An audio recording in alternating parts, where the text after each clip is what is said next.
Hi there, welcome to another episode.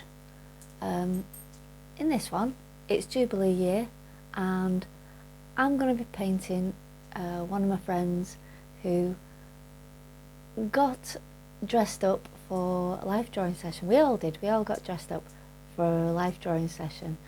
Here's some of the costumes people wore. Not particularly royalists. We weren't particularly celebrating the Queen or anything like that. It was we were acknowledging that the Queen's been there for a long time, and we all did it in our own way. We got into the spirit of things a little bit, and I wanted to do some paintings of these characters that people at Life Drawing put together. I thought they were brilliant. I thought they were really good. It worked in with my work for covering up your identity with makeup and costume and enhancing your identity with makeup and costume and enjoying expressing yourself in how you look. I mean, not saying any of these people were in any way saying they were like the person they were dressing up as, probably the opposite. But it was a way of putting on a new persona for a few hours and showing creativity for a few hours in the way you look. It was good, it was nice. And what I found was, when I was dressed up, as I was walking by myself, because mine was quite conservative, quite in the traditional sense conservative, in that it wasn't all flamboyant and obviously fancy dress. Pretty much looked as though I was going to a day at the horse races or something. It was ridiculous. So when I was walking through, people just gave me really funny looks, thinking,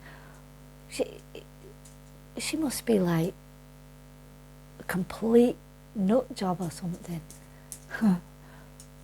But when we were all walking together, all dressed up, that was different. Everyone around us got into the spirit of what we were trying to do. And it emphasised for me how one person can be misinterpreted, or one piece of information about someone can be misinterpreted until you see the bigger picture. I thought that was really interesting. So I'm going to paint this one in a very traditional style. If you can hear a little tapping in the background, come here, Gwyn. I have little Munchkin with me. Little Munchkin. And you obviously think it's time for lunch, but it's not time for lunch yet. She's tapping round on the floor like, Mom, it's definitely lunchtime. But it's nowhere near yet. And she's just been outside, so she doesn't need to do any of that business. Maybe she's just getting excited and thinks she's going to meet the Queen's corgis or something. I don't know. So I'm going to be painting Dan, but not Dan, as Queen Elizabeth, but not Queen Elizabeth II, Queen Elizabeth I. So we'll see how that gets on. And I'm going to try and do it in a really traditional way, traditional portraiture, but with a twist, because he has got a beard. All right, let's see how it goes. You may be able to see on here that I've just sketched out very gently with the pencil. Not a lot of lines. I just wanted to make sure that the collar, the hair and the face were composed right with the dress, because I wanted to get the cuffs of the dress in. So I wanted that composed properly on the page. Now that is, I'm going to do the first layer. I'm going to use raw umber and get the tones in, which is quite traditional way of doing it is actually just getting a tonal layer on first before you put any colour on. So that's what I'm going to do with this one.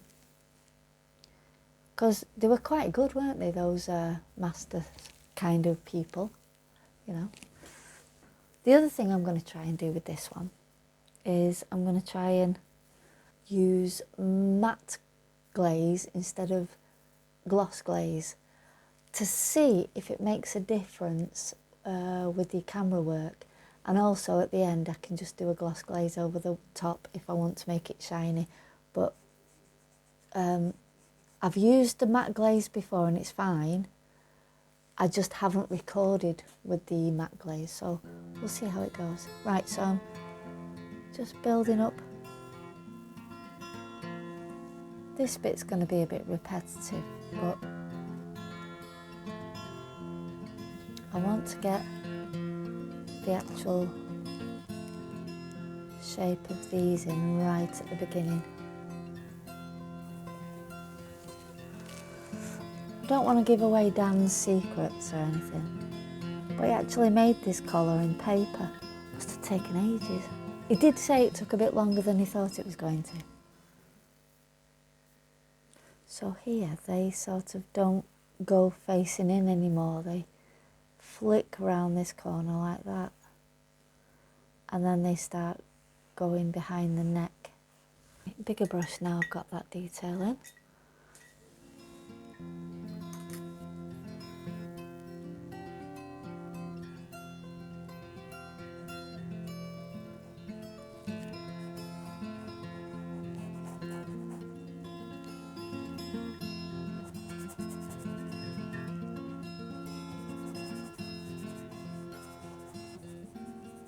The lightest parts of this painting are on the collar, the nose and the cheeks. So I'm just bearing that in mind with my tones, and the darkest bit's going to be the background. Really cool queeny stuff going on up here. Tiaras and stuff, crowns and stuff. Don't forget the cool queeny stuff. Background.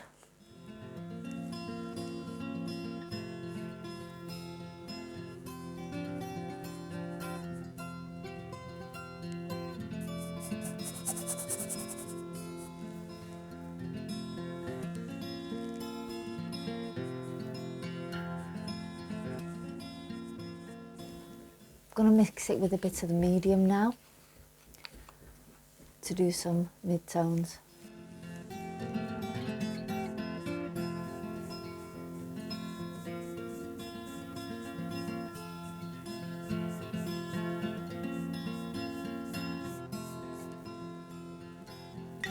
Just going to lift a bit of that off around here.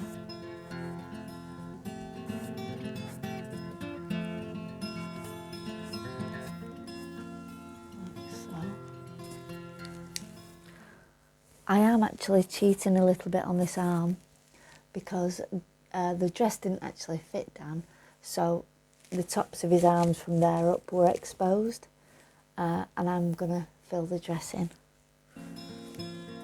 Just covering up the rest of the face, leaving the lightest bits.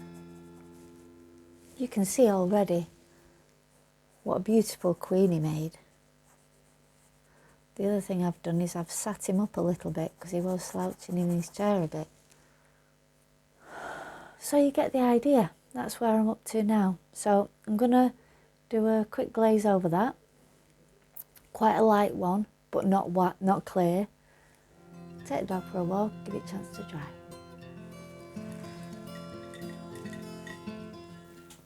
So here we go. This bit is dried off now. Does actually look a bit easier to work with. I'm going to stick with the matte for a bit, I think. Right.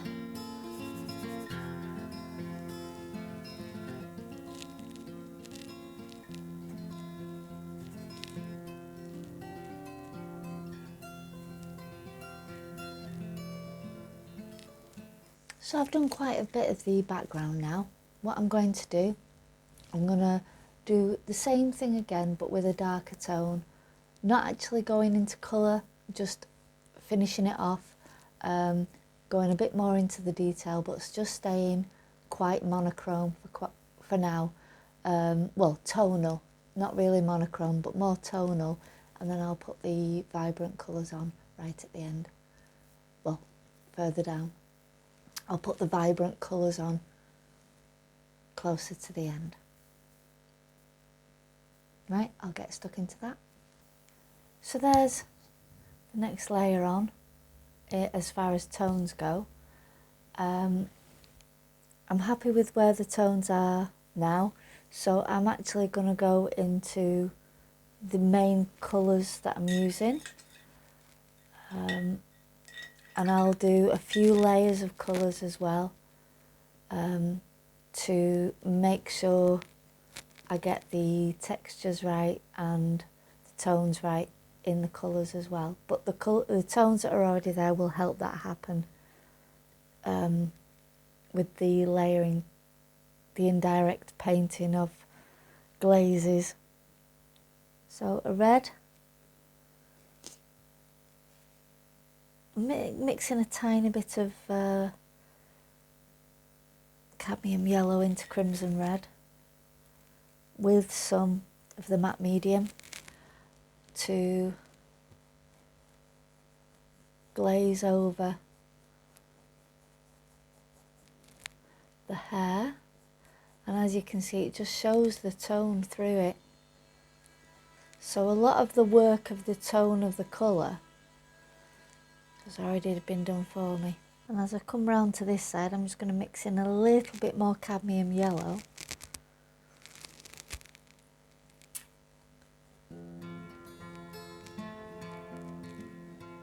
Just to show where the light's coming from. But just there. A little bit more cadmium yellow than in the rest of the red. There, just round that area there. Oh, crimson red. That's because I'm trying to do too many things at once. I'm trying to talk and paint. That's why I talk a load of rubbish most of the time. And then the skin, he's actually got white face paint all over his skin. So because I've already got the tones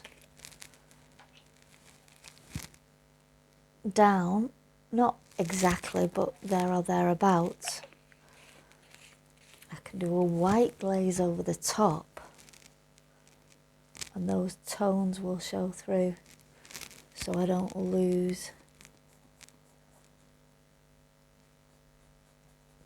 the actual features by doing it.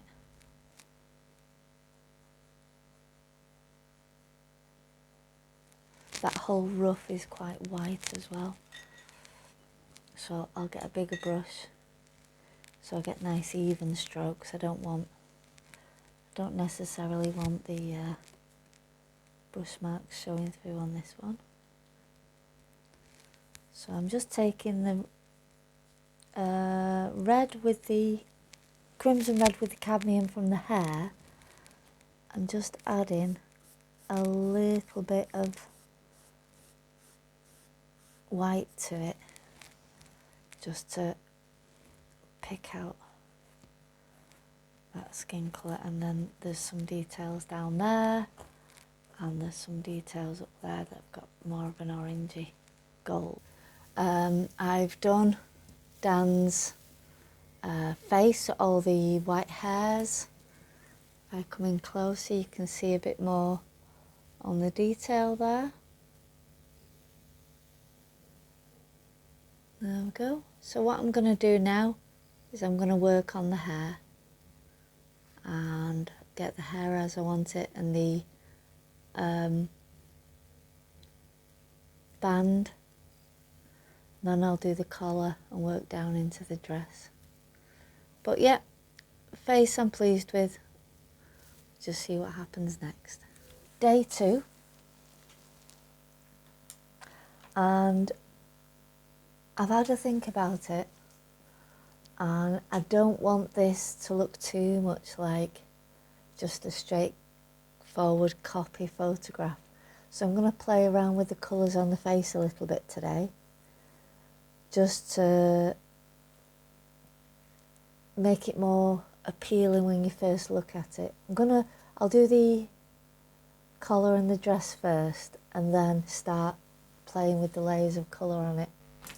But I've done the first layer of the collar, and what I'm going to do next is I'm going to work on the dress, get all those together, and then work on the colours, working with each other, get all the shades and the tones right. I'm still aware that this side of the collar is still quite light compared to the shade it should be in, but I want to let all the other colours sit where they should be first, and then get all the tones exactly right at the end. So I'll carry on with the dress, and then when we get to that I'll show you again, and then I'll start finishing it off and going into more detail. Just wanted to show you this bit. I've changed the camera angles because I've moved up the painting so I can do the bottom bit. I'm working on the dress, and it's a silky dress, so if I show you here, I've done the underpainting, and then I'm actually doing like a highlight over the top to create the silk effect, but this was all just layers of acrylics backwards and forwards with the heat, with the tone, and then I'm just doing the silk highlights. Once I've done the silk highlights, there is embroidery on the material as well, but I'll put that on last and just pick it out where I can see it on the material. So I've done the dress. This is how it's looking so far. I think I'm just going to go through the whole thing now and go through all the details, and then start looking at the actual tones of it, which I've put a little bit more behind here. It doesn't look as light on that side now, but obviously I didn't do too much too quickly, so I've got everything in that I want in. The hair, face, collar and the dress, the hairs on the arm and stuff. The last thing I need to do now is the pattern on the dress, so it's going to take a couple of hours now just to get stuck into that. I've really enjoyed doing this one. I don't usually spend as much time on such intricate details. Well, up until last year I couldn't actually see the intricate details, so that's why I didn't. But I used to when I was younger. I used to spend a lot of time on the details when I was younger, and I'm starting to enjoy that bit of it again.